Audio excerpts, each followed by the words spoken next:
Hello everyone, this is Piyush. Welcome back to my channel. In this video, let's look at how I filed my taxes for the year 2024 and why I used an agent to file taxes. So without wasting any time, let's get into it. Hi everyone, if you don't know me, I'm Piyush. I was a graduate student at Purdue University and currently working full-time based in New York. I have been making tax filing videos because this is a topic that personally interests me, like whether it comes to tax filing, personal finance, budgeting, investing your money, and so on. So I started this channel 2 years back with the intention of helping as many people as possible, because personally I didn't see anyone on YouTube actually sharing their screen and showing how the taxes are filed for international students. I went through the process of how to file taxes by yourself, going through all the IRS websites, university websites, to figure out how the taxes are filed for an international student. And surprisingly, it is not too difficult, as I have mentioned in many of my videos, to file taxes as an international student in the US. There are just some basic forms, and if you only have some basic income such as part-time income, full-time income, it's not too hard because there is a set forms that you have to fill and that's it. Like, you don't have to worry much about it, or you don't have to go to any agent specifically if your tax situation is simple. But for the year 2024, my tax situation was pretty complicated because first I had multiple sources of income. My types of income include one, W2 income, that is income that I earned from my full-time that constitutes a major portion of my income. Second is interest income, and even in interest income I had three types of income. One is interest income from a US bank for my savings or checking account, and as an international student this type of interest income is exempt from US taxes. Second is interest income for a brokerage or investment account. For this income we are usually taxed at flat rate of 30% as international students, but if you are an international student from India, you are taxed at 15%, which I only realized later because even the Glacier software doesn't consider this US-India tax treaty. But if you go to the India-US tax treaty, you will see that you will pay 15% taxes on this type of US income. And third is interest income from US Treasury bills. So I also put my money in 6-month US Treasury bills and I received interest income from that. So again, based on the India-US tax treaty, we are exempt from the taxes arising out of interest paid by US government. So at least for international students from India, I know that this type of interest income is exempt from taxes, but for citizens or residents, it's usually that this income is exempt from the state taxes, but they still have to pay the federal taxes. If you are an international student from any other country except India, you have to go through the IRS website or see specifically the tax treaty with US and your country to see if any of this type of income is exempt from US taxes. The third type of income that I had was dividend income from investing in the stock market. So as you see, like, I literally have 4 or 5 different type of income sources in the US. So I had to see how each of this income is treated because the W2 income is treated separately, the interest and dividend income are treated separately. It also depends on if you are an international student from India or some other country, the residents and citizens are taxed differently. So this year was a bit complicated for me, and the second challenge was determining the residency for tax purposes for state taxes. So to just briefly explain my tax situation, like, I was in India in the month of January. I stayed in the state of New York, that is in Brooklyn, from the month of February to end of June.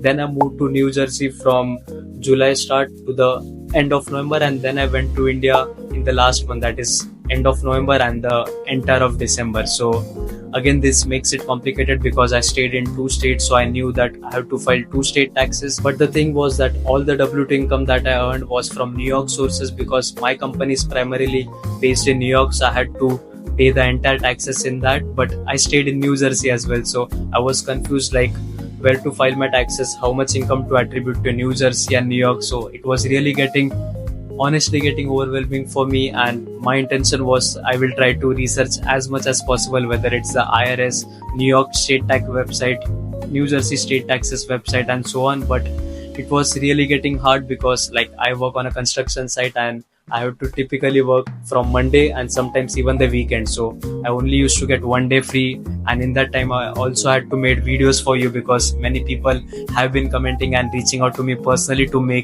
keep making videos, like whether it's federal taxes or Indiana state taxes. So I had to balance my time between doing my own taxes, helping every one of you, and also working full time. So it was starting to get a bit stressful, and it was basically like the time was ticking and it was just like fighting with my ego. So I had to balance the thinking where I only need to file taxes by myself, or should I ask for help and go to any agent. But still my thinking was that even if I go with any paid agent for my state tax filing, I will make sure I learn and really learn how the taxes are filed for individual states, what tax forms are filed, and so on. So eventually I started filing my taxes using Sprintax because it is one of the most renowned companies when it comes to non-resident alien tax filing, and it is also backed by TurboTax, so you can trust on this company for your tax filing. The only catch with this is that I had already filed my federal taxes using Glacier because it was provided for free by my university, and I also knew how to file federal taxes by myself even if we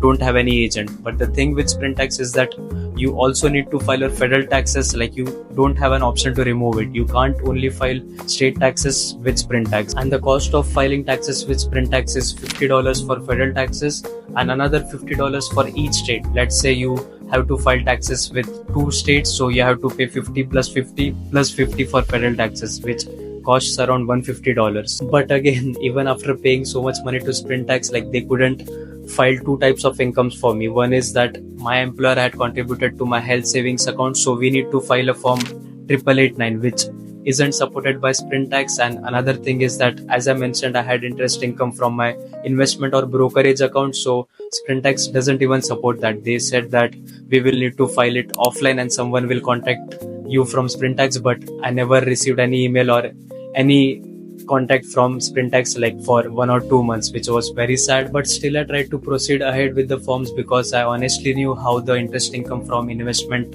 account is taxed, especially for international students in the US. So I thought, like, let's just move forward, let's see what forms Sprintax files, and then I can take those forms from the internet, download it, and put the values manually based on the inputs that I got from Sprintax. So this was kind of interesting because even I was going ahead with a paid agent, I still had to do it myself because some income types weren't supported by Sprintax. So in the end, I paid money to the Sprintax and got all the forms generated, whether it's federal tax, New York tax, or New Jersey tax. So a thing that I observed was, for New York, I was considered a non-resident, so I had to file a form IT-203, and even for New Jersey I was considered a non-resident. Like, this was based on the inputs that I put in Sprintax, so I had to fill the form NJ1040NR for my New Jersey state tax. But I would be thankful to Sprintax because it is because of them that I realized that dividends and interest income are taxed differently for international students from India compared to the international students from other countries. Because if you remember, like from Glacier software, all this income, whether it's dividend income or interest income, is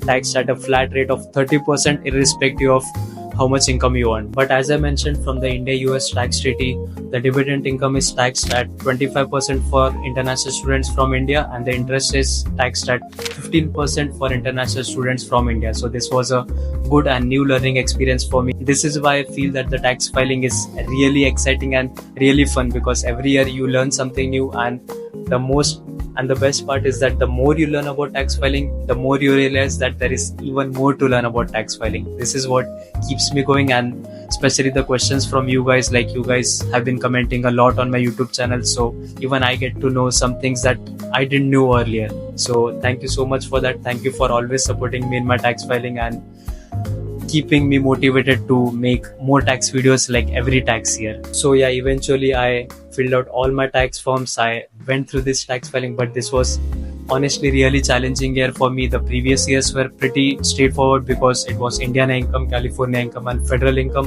which was kind of straightforward. But this year, I would be honest that it was really tricky for me as well, and a good learning experience. So I filed all my tax returns just 1 or 2 weeks before the tax deadline, so it was right at the end moment, but finally I'm done with it. So yeah, a learning experience from my situation is that if your tax situation is really complicated, I would highly recommend you to go to a tax professional, because not everyone might be too inclined towards learning how the tax filing works. But again, I would highly recommend you to at least try to figure out how your taxes are calculated. No matter how complicated your tax situation is, there are always paid agents who might help you in your tax filing. But if you try to realize it yourself, it's really fun, because in the end it's your hard-earned money that you have earned throughout the year. So it's your responsibility and your duty to figure out how the taxes are calculated and how much taxes are you paying to the US government. So yeah, I won't give up on making tax filing videos. Like, it really helps me stay motivated to try to learn more about tax filing, whether it's federal tax filing or any other state tax filing in the US. I will try to help you all in the best way I can. So please feel free to comment down with any questions. Again, I am not a tax professional, but I will do my best to research the IRS websites, university website, or state tax websites to give the best possible answer for you. Like and subscribe my channel if you find my content useful. Thank you again for watching this video. Until next time.